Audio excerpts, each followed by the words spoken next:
chers amis, m'entendez-vous bien? Merci à tous. J'ai insisté pour que Martine Billard vienne à mes côtés. Ceux qui connaissent Martine, sa modestie l'a amené à me dire qu'elle ne voulait pas.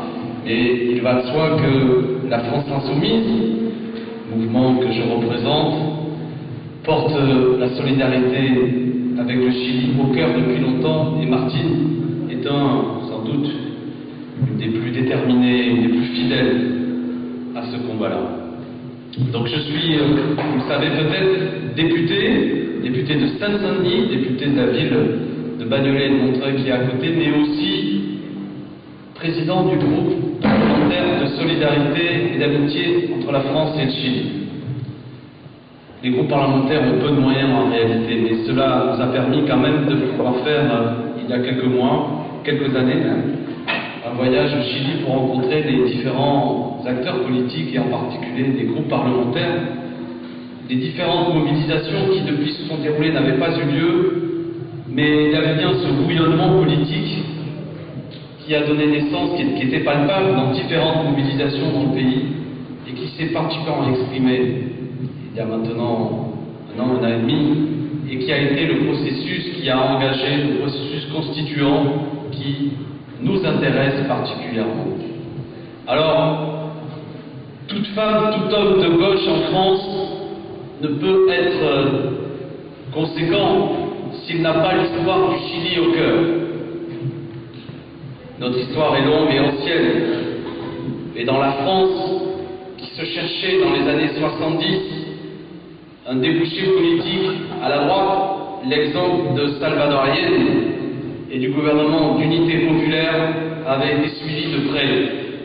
Et vous le savez, que les Français ont vécu très douloureusement le coup d'État de Pinochet qui a mis fin à cette expérience, et la solidarité dont a fait preuve la France envers les Chiliens était une solidarité marquée bien sûr par la volonté de respect des droits de l'homme, mais aussi, me semble-t-il, dans une volonté de saluer ceux qui avaient été des acteurs de ce processus politique dont la France avait cherché à s'inspirer aussi pour permettre la victoire en 1981 de François Mitterrand.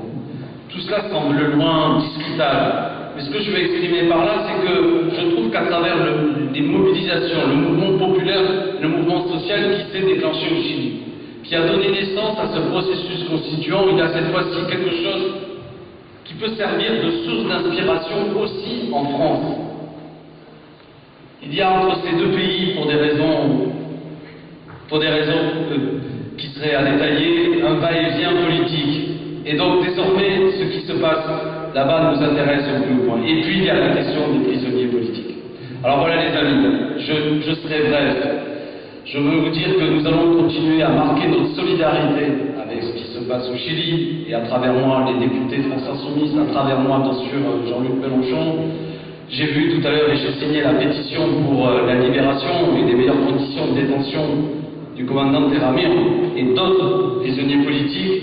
Nous allons continuer à épauler le travail qui est fait ici. Cela nous semble être quelque chose d'indispensable. Cela nous semble être une fidélité avec les combats qui sont menés. Et je le répète, cela nous semble aussi, en France, faire connaître ce qui se passe au Chili, utile pour la situation française, car ces processus politiques et la manière dont le peuple, par ses mobilisations, a pu imposer la discussion d'une nouvelle constitution, nous semble être aussi particulièrement inspirant. C'est pourquoi tout ce qui remonte et revient du Chili nous est utile. Le travail que vous faites de porter connaissance aux débats politiques qui ont lieu au Chili, en France, est utile. Et bien sûr, la solidarité avec nos camarades actuellement en prison. Voilà, merci à tous, merci pour cette journée.